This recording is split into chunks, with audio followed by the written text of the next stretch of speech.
लोकसभा चुनाव की वोटिंग की गिनती होने के बाद अब जब उत्तर प्रदेश की सीटें जो घटती हुई नजर आ रही हैं, उन सीटों को लेकर जो उत्तर प्रदेश के संगठन में कहीं ना कहीं घमासान मचा हुआ है, उसको लेकर आज लोनी के विधायक नरेंद्र गुर्जर हमारे साथ हैं। हम उनसे बात करेंगे किस तरह से ये जो सीटें आई हैं, समाजवादी पार्टी की जो बढ़त है उसको किस तरह से देखते हैं। विधायक जी, जो उत्तर प्रदेश का हालात है वो आपने देखा है, ये जो सीटें घटी हैं इनका कारण क्या देखते हैं? देखिए, मैं पहले तो आपके चैनल के माध्यम से देश के लोगों की जो भावना उसके अनुरूप ही माननीय प्रधानमंत्री जी जो तीसरी बार देश के प्रधानमंत्री बन रहे हैं, माननीय मोदी जी को बधाई देता हूं।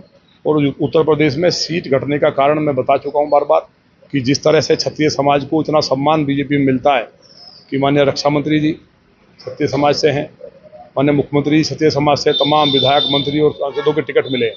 लेकिन केवल एक भ्रम पैदा करने के लिए ये जो मीटिंग्स हुई धारा 144 में आचार संहिता में, जो इलीगल नहीं थी, लीगल मीटिंग्स हुई, उनको किस अधिकारियों का संरक्षण था, कहाँ से फंडिंग हुई, अगर इसकी जांच हो जाती तो ये नुकसान नहीं होता।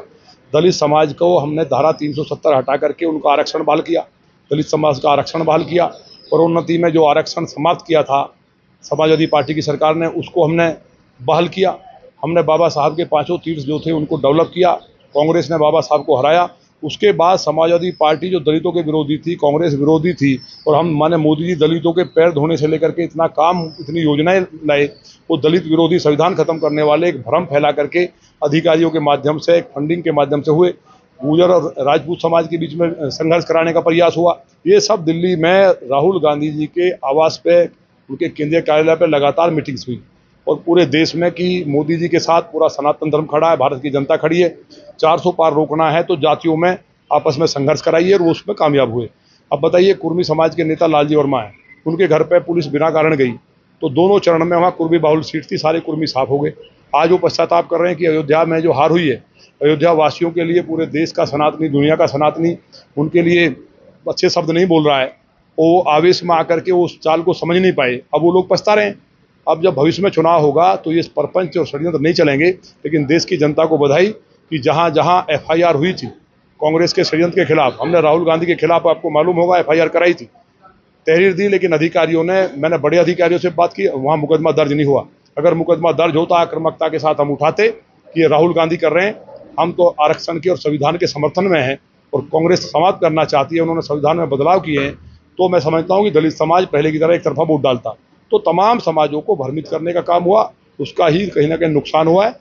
लेकिन उसका मंथन हो रहा है, उसके बाद कभी भी दूसरे दल उत्तर प्रदेश में आएंगे नहीं।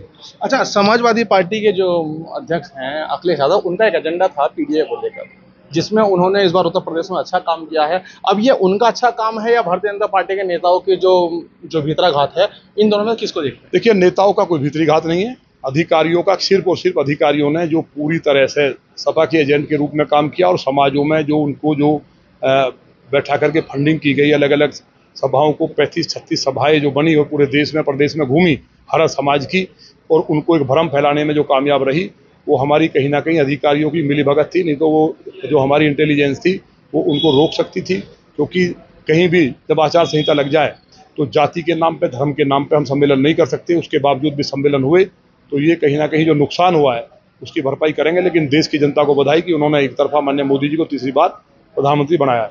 कई दिग्गज केंद्रीय मंत्री और कई राज्य मंत्रियों की जो हार है उसको किस तरह से देखते हैं? मैंने बताया ना, वही हारे हैं ना। अब जैसे संजीव बालियान जी को हराने के लिए बहुत कम अंतर से हारे हैं। कैराना में क्या हुआ, सहारनपुर में क्या हुआ, सबको मालूम नहीं है, आप तो लोकल हैं। इसी तरह से पूर्वांचल में भी हुआ है। जो हमने कहा ना कि जातियों में इतनी नफरत फैला दी, लोगों को लगा जो पूरा काम था, इतना ऐतिहासिक काम आज तक कोई कर ही नहीं सकता, उसको सबको धूमिल करने का काम केवल जातीय विद्वेष से कर सकते हैं, उसमें वो सफल हो गए। जो उनका छल प्रपंच था उसमें कामयाब हो गए, कालनी राक्षस की तरह।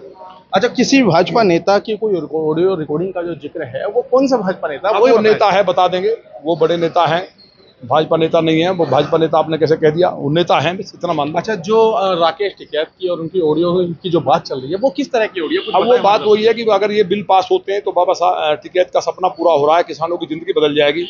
माने मोदी जी किसानों के मसीहा बन जाएंगे दुनिया में, तो इसलिए वो ना बने और वो प्रधानमंत्री ना बने, उस तरह का षड्यंत्र है। अच्छा विधायक जी, जिस तरह से महाराष्ट्र के उप मुख्यमंत्री ने इस्तीफा अपना सौंपा है, उन्होंने कहा कि मैं इस्तीफा देता हूँ, अब उत्तर प्रदेश की जिम्मेवारी कौन लेगा? अब देखिए, जिम्मेवारी तो सब मंथन चल रहा है, तो बड़े नेताओं का काम है। हमें जो हमारे सामने बात आई वो आपको बता दी। जो हमारे साथ लोनी विधायक नंदकिशोर गुर्जर थे, उन्होंने बताया कि कहीं ना कहीं भीतराघात है पार्टी में, और हम आगे भी आपको अवगत कराएंगे किस तरह से जो सरकार बन रही है और क्या बातें जो भीतराघात की हो रही है वो किस तरह से है। बने रहिएगा हमारे साथ। मैं लोनी से सहयोगी किशन भाटी के साथ सचिन विस्तोरिया।